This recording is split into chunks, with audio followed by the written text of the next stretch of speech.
The federal government has formally declared bandit groups operating in the country as terrorists. The declaration, titled Terrorism Prevention Prescription Order Notice 2021, is contained in Volume 108 of the Federal Republic of Nigeria Official Gazette. Now, this move comes more than a month after the Federal High Court in Abuja declared bandits as terrorists following an ex parte motion the federal government filed before it through the Ministry of Justice. The government had approached the court to declare bandits as terrorists in October after repeated calls from Nigerians for them to be designated to enable security operatives to better combat them.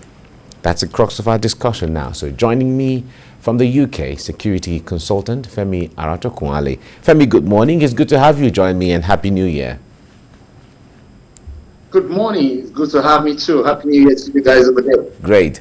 All right. Now, since last year, late last year or sometime last year, Nigerians have been calling for the government to declare bandits as terrorists so that they can be properly, the approach to wiping them out or putting an end to the activity will be more decisive and direct.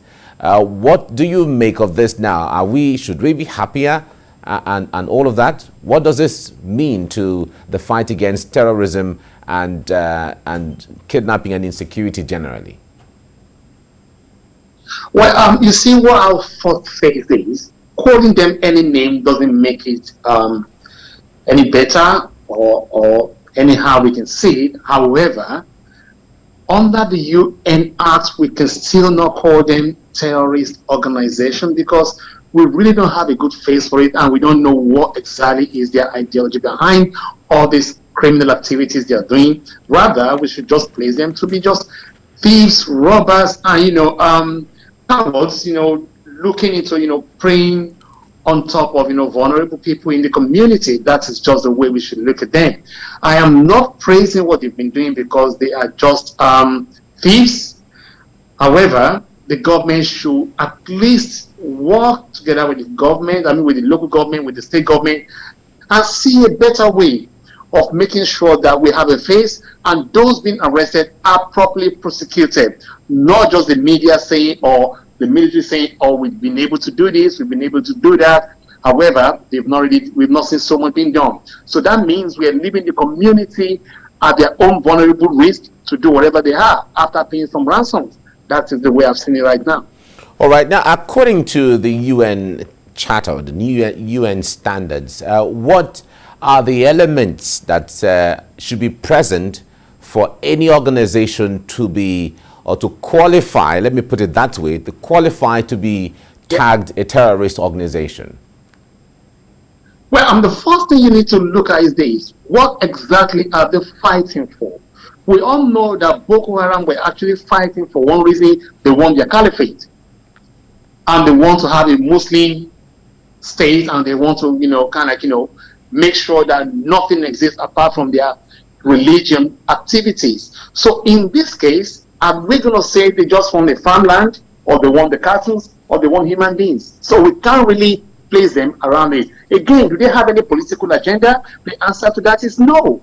So right now, we cannot still call them anything of such. Rather, we should just look at them as criminal activities going on, and they are just robbers, armed robbers and thieves. That is the way we can see them. I'm not using the word that way because now we see them with guns, and all guns being used, all rifles being used, all weapons being used are all illegal weapons. So we should prosecute them for using illegal weapons because they are not meant to be having them. So why are they having them? Those are the kind of things we should be looking at. And these are the major reasons why we need to have our legislators putting some real amendments to our bills to make sure that they do the work that will suit the community, that will suit every single Nigerian, which we've not seen them do right now. Might be because of what we're seeing right now is down to the fact that election is around the corner. Let us give them a tag name, then we move on from there. All right. Now, the UN might have the universal standards of what these things should be. But our country is also at liberty because they know where these things pinch them. our country is also at liberty to decide also organizations or different kind of acts or activities as a terrorist act or terrorist activities as well. Yes, I quite agree with you with what you just said. The UN, we have a baseline, and in Nigeria, what is our standard baseline? If anyone can say it, that would be fine. So that means any robbery attack going on in Nigeria right now, we should not tag them as terrorism or what? Or do we now see any kidnap going on as terrorism as well? No, that is not the case. But in this particular case, it's so sensitive that we need to look critically to know exactly how do we place them, what name should be given to them. But the word terrorist organization is not the right way, in my own opinion. And some other colleagues of mine in UK, in US would definitely agree with me that we shouldn't even call them terrorist organization in the first place. Because if we give them that name, then we've made them look so big that yes, they are winning the war logically, they are winning the war psychologically, and they are actually doing the right thing. So we should just see them as common criminals that we can actually, group together and work together to arrest them because they are members of the public in our community. So the question I should be asking is this: what is wrong with our intelligence gathering in Nigeria today? That's a big question there that we will try to analyze as we get along on the program. But however, let me ask this. The point there is, the last few years, an average Nigerian in Zamfara State or in Niger State or Sokoto State or Katsina or Kano or Kaduna as it were, a lot of people have not had some peace of mind. Going out, they wake up in the morning and they pray, God, help me, or Almighty Allah, help me as I go out today so I can come back in peace with my family and all of that. And we've seen instances where people pay taxes from the reports we got. We've seen where people give food. A lot of people have been deprived of a lot of things, from their homes to their livelihoods and stuff and so on. And this has persisted for so long. Now that the government has decided to tag them that way and then become decisive, so as a way of putting out or wiping out their activity, what do you make of this? If we have to tag them terrorists to give that approach as a way of returning normal life to Nigerians, shouldn't that be? You see, let me put it this way. Nigerians want to live a good life, but we're not yet ready to make a decisive option of what sort of life we want to live. Yes, we choose our elected leaders to be there for us, but the question is, our leaders, they are not really there for them. They're not there for us. They're not really there for you and I, because right now, criminal activities are ongoing, traffic road, anywhere, journey management, and all the rest. We are not at peace. Because even the customs themselves, one time there was a news that flew around that the customs actually gave them bag of rice, bag of beans, cigarettes, medication, and all the rest. So the question we're asking is this: there's a common criminals, there's a hungry men in the society that want a good life for themselves, but we have made everybody look so useless that we don't even have a job for a lot of them. So the only thing they can prey on is prey on the vulnerability of other communities to make a living for themselves. This is exactly what the situation is, and a lot of people are actually feeling the heat, especially in Zamfara and other northern areas, which is even moving straight down to the middle belt. But because of the fact that there is a bit of good network in the west and in the east, we are not seeing all that. But in the north, we are actually seeing so much activities, and we're here to curb it. All right, now let's talk about the intelligence gathering you referred to earlier on. Now the point there is, a lot of people have concerns that sometimes when we hear of security agents being ambushed, soldiers or other agencies on their way to carrying out very important assignment, they are ambushed sometimes, and some of them suffer casualties of different kinds and all of that. A lot of people have started becoming concerned about the fifth columnist or some way of leakage of intelligence to terrorists and to all of the enemies of state. Now, when we have that kind of a situation, how more challenging is the fight against insecurity from that window? It is a very sensitive one. However, the question is how, and I'm saying it straight down to the government, to the security agencies that we all put our trust in, how well do they keep their information? Who are those keeping the information? And why are we having leakages in our source of information? And how protected are we, protecting those giving out this information for us? Because don't let us forget, we want our sources from the public. And once we get them, we try to nip it out from wherever we can see the criminal activities coming out from. But the question is this, and the answer to it is this: we are not trusting each other, and the military, the security agencies don't even trust each other because of poor welfare. So they see it as an avenue to leak it out and get whatever any business opportunity they can get from it. This is one of the biggest problems we're facing, which simply means there's so much interference in between the military, the police, the NSCDC, and all other security agencies that are actually colluding with all these bandits and criminal activities and actors we have out there to make sure that we do not have an headway in quelling all this insecurity we have in our country. And this is a poor thing that is going on in Nigeria. But the one thing that government can do is this: if they can provide a proper welfare for our security officers, if they can provide a different security strategy pattern for them to work on, I think they will work better. But without that, we will just see information flying out and nothing will definitely be done. And they are going to be vulnerable as well to attacking all these criminal activities we have in the country today. All right. Now, the Early Warning Project just came up with a report today that ranking Nigeria as the 8th country in the world with the highest level of mass killings, and that statistics is behind. From the report we have here, we're just behind Pakistan, India, Yemen, Afghanistan, Democratic Republic of Congo, Guinea, and Ethiopia when it comes to the rate of mass killing. So Nigeria is ranked number 8th in the world. Now, we have some of these statistics here and there. What does this mean to the way that Nigeria is viewed and the way that other people see Nigeria and how they relate with Nigeria when we are seeing Nigeria as one of the countries or the leader of Africa from that window? You see, I would definitely disagree on those statistics you've just given to me and to all Nigerians watching this very program this morning. This is 2022. We should definitely look for a way to get our facts right.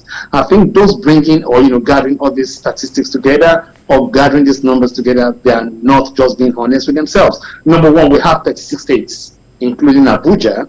And in most of all these states, are you telling me that we have sporadic killings going on? When you say mass killing, that means killing people en mass, children, fathers, mothers, and a lot of people. I don't think that is the way it has been happening so far. Yes, I'm not saying there are no criminal activities going on. Yes, I'm not saying that the country is all that safe, but using the word mass killing for UN or for the World Global Index to justify Nigeria as the 8th where the criminal where activities are going on in a bad way, I don't think it's justified, and it's just putting us back again into a very dark room, which we don't need at the moment. This is why our government, our ministers, everybody should come out clean and work together with other security agencies and look for different ideas on how things can work, which simply means working together with the community. If you work together with the community, you will get a very good result. But if you don't, and you sit down in Abuja, you will not get a good result.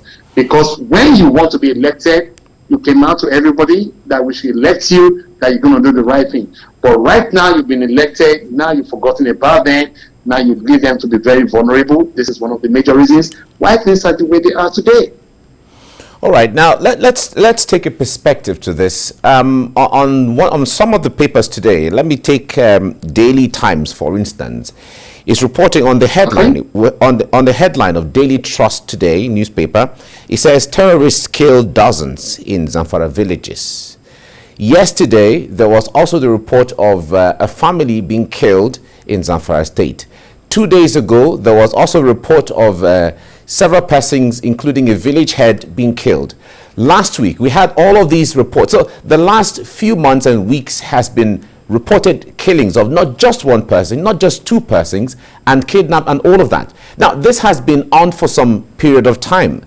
So can this not be qualified as mass killing in that context? If we have on daily basis, because on the front pages of newspapers where we're having reports of villages being, sacked, where more than 3, 4, 5, 6, sometimes 10 persons being killed, would that not be seen as mass killing? Well, you see, I'm not going to say reports are not being put together, but the question is this: can we put a face to most of all these people being killed? We're not here to put a face. That means we have a wrong data, or we have a very poor data gathering in Nigeria as of today. Because if people are being killed, I know very well in the Western world, there should be a way of, remembering them or having a memorial service for them. So please tell me, who are we having this memorial service for? Ghost Town? If these killings are going on in Zamfara, as you rightly said, then Zamfara should be an empty state by now. So that means we're not still getting our facts right before we can accept all this kind of data. We need to have one thing which we call, have we been able to record our people's data right? Do we have a name? Do we have date of birth? Do we have faces for them? Which simply means, do we have ID cards? So with the ID cards, at least we can be able to put a face to the family, to this, to that. Then where are the graves? Where are the people? We should not just bring out news and information because we want to bring it out, because it's going to have another negative impact in our livelihood and businesses as well. So we need to make sure that we have our data very right. And we need to have a family that is actually grieving so that the government can visit them as well and know exactly what happened, how it's happened, and how best we can work to make sure it doesn't happen again.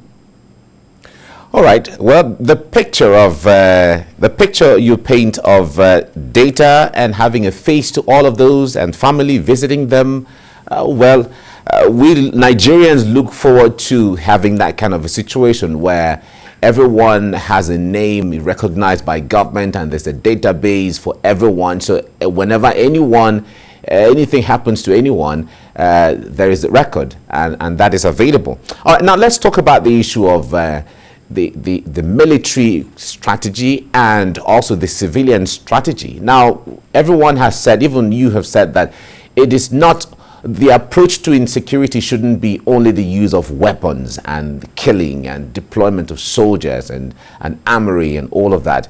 And the issue of how to engage with civilians and locals to get information that will be beneficial to the fight against insecurity is important. Now, how do we begin to build on that, create more robustness with that, so that we can win this war? Because Nigerians are, in fact, at this point, Nigerians can't wait to keep insecurity behind them.